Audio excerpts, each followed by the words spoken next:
Hi guys, ನಾನು ಯಾರು ಅಂತ ಆಲ್ಮೋಸ್ಟ್ ಅಲ್ಲಿ ಯಾರಿಗೂ ಗೊತ್ತಿಲ್ಲ ಅನ್ಕೊತೀನಿ. ಗೊತ್ತಾಗೋದು ಬೇಡ, ಗೊತ್ತಾಗೋದಕ್ಕೆ ನಾನೇನು ಕಿತ್ತು ದಬ್ಬಾಕಿಲ್ಲ. ಒಂದಿನ ಗೊತ್ತಾಗುತ್ತೆ, ಅಷ್ಟೊತ್ತಿಗೆ ನಾನು ಏನಾದರೂ ಮಾಡಿರ್ತೀನಿ. ಅಲ್ಲಿ ತನಕ ನನ್ನ ಲೈಫಲ್ಲಿ ಏನೇನಾಗೈತೆ ಅಂತ ನಾನು ಶೇರ್ ಮಾಡ್ಕೋಬೇಕು ಅಂತ ನಂಗೆ ದೊಡ್ಡ ಆಸೆಗಳು. ಒಂದು ನನ್ನ ಲೈಫಲ್ಲಿ ಆಗಿರೋ ಪ್ರಾಬ್ಲಮ್ಸ್ನ ಈಗ SLC PUC ಮುಗಿಸಿರೋ ಹುಡುಗರು ಲೈಫಲ್ಲಿ ಆಗಬಾರ್ದು ಅಂತ ಅಷ್ಟೇ ನಾನು ಈ ಮಾತುಗಳನ್ನ ಶೇರ್ ಮಾಡ್ಕೊತಿರೋದು. ಏನಪ್ಪ ಅಂದರೆ, ಅವನು SLC ಎಲ್ಲ ಹಾಸ್ಟೆಲಲ್ಲಿ ಮುಗಿಸ್ದೆ ಗುರು. ಹಾಸ್ಟೆಲಿಂದ ಆಚೆ ಬರೋಷ್ಟೊಳಗಡೆ ಹೊಸ ಪ್ರಪಂಚ ಕಾಣಿಸ್ತಿತ್ತು ನನಗೆ. ಆ ಹೊಸ ಪ್ರಪಂಚದಲ್ಲಿ ಸುಮಾರು ಜನ ನನ್ನ ಲೈಫ್ಗೆ ಬಂದು ಆಟ ಆಡ್ಬಿಟ್ಟು ಹೋಗಿರೋರೆ. ಹುಡುಗಿರಲ್ಲ, ಹುಡುಗರು. ಆಮೇಲೆ ಹುಡುಗಿರು ಅನ್ಕೋಬಿಡಿಯರ, ಅಷ್ಟೊಂದು ಅದೃಷ್ಟ ನಾನು ಮಾಡಿಲ್ಲ. ಅಂಥ ತಪ್ಪುಗಳು ನನ್ನ ಲೈಫಲ್ಲಿ ಏನು ನಡೆದಿದೆ ಗೊತ್ತಾ? ನಾನಿವಾಗ ಅವ್ರ ಮೇಲೆ ಇವ್ರ ಮೇಲೆ ಬ್ಲೇಮ್ ಮಾಡಲ್ಲ, ತಪ್ಪೆಲ್ಲ ನಂದೇ, ಓಪನ್ ಆಗಿ ಹೇಳ್ತೀನಿ. ಯಾಕೆ ಏನು ಅಂದರೆ, ಆ ಟೈಮಲ್ಲಿ ಆ ಸಿಚುವೇಶನಲ್ಲಿ ಹಂಗಿತ್ತು ಅವರು. SLCಯಿಂದ ಆಚೆ ಬಂದೆ, ಒಂದೇ ಕಾಂಪೌಂಡಲ್ಲಿ 3 ವರ್ಷ ಇದ್ಬಿಟ್ಟು ಆಚೆ ಬಂದಿದ ತಕ್ಷಣ ಹೊಸ ಪ್ರಪಂಚ, ಹೊಸ ಜನಗಳು. ಯಾರಂದರೆ ಯಾರೂ ಗೊತ್ತಿಲ್ಲ. ಏನು SLC ಮುಗಿಸ್ಕೊಂಡು PUCಗೆ ಹೋಗ್ತಿದ್ದೆ. ಫಸ್ಟ್ PU ಎಲ್ಲ ಚೆನ್ನಾಗೇ ಇತ್ತು. ಸೆಕೆಂಡ್ PUಗೆ ಬಂದೆ, ಕೊರೋನಾ ಬಂತು. ಈ ಕೊರೋನಾ ಸುಮಾರು ಜನ ಲೈಫ್ನ ಹಾಳು ಮಾಡಿಬಿಡ್ತು ಗುರು. ಸ್ವಲ್ಪ ಜನಕ್ಕೆ ಈ ಕೊರೋನಾ ಬಂದು ಲೈಫ್ ಕೊಟ್ಟಿರೋದಕ್ಕಿಂತಲೂ ತುಂಬ ಜನಕ್ಕೆ ಲೈಫ್ ಅಲ್ಲೇ ಕಿತ್ಕೊಂಡು ಹೊಟ್ಟೋಯ್ತು ಗುರು. ಯಾಕೆ ಏನು ಅಂತೀರಾ? ಈ ಕೊರೋನಾ ಟೈಮಲ್ಲಿ ತುಂಬ ಜನ ಒಳ್ಳೆ ಅಭ್ಯಾಸಗಳು ಕಲ್ತಿರೋದಕ್ಕಿಂತಲೂ ಕೆಟ್ಟ ಅಭ್ಯಾಸಗಳು ಕಲ್ತಿರೋದೇ ಜಾಸ್ತಿ. ಅದರಲ್ಲಿ ನಾನು ಒಬ್ಬ.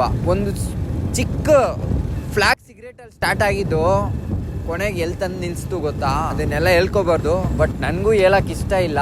ನಿಮ್ಮ ಲೈಫಲ್ಲೂ ಆ ಒಂದು ಚಿಕ್ಕ ತಂದು ಕೊಟ್ಟಿರ್ತಾರಲ್ವಾ, ಅಂಥವ್ರು ನಿಮ್ಮ ಲೈಫಲ್ಲೂ ಬೇಜಾನ್ ಜನ ಇರ್ತಾರೆ ಬರ್ತಾರೆ. ಆದಷ್ಟು ಅವರಿಂದ ದೂರ ಇಡಿ. ಎಷ್ಟು ನೀವು ದೂರ ಇರ್ತೀರೋ ಅಷ್ಟು ನಿಮ್ಗೆ ಒಳ್ಳೇದು. ನೀವು ಕಲಿಯೋ ಟೈಮಲ್ಲಿ ನಿಮ್ಮ ಹತ್ರ ದುಡ್ಡೇ ಇರಲ್ಲ.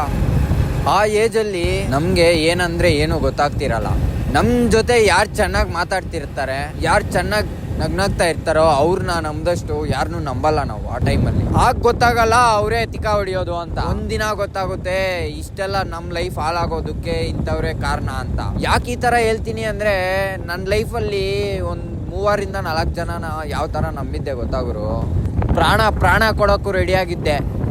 ಯಾವುದೇ ಇನ್ಸಿಡೆಂಟ್ ಆಗಲಿ, ಯಾವುದೇ ಮ್ಯಾಟ್ರ್ ಆಗಲಿ, ಎಲ್ಲೇ ಇರಲಿ, ಎಷ್ಟೊತ್ತೇ ಆಗಲಿ ರೆಡಿಯಾಗಿ ನಿಲ್ತಿದ್ದೆ.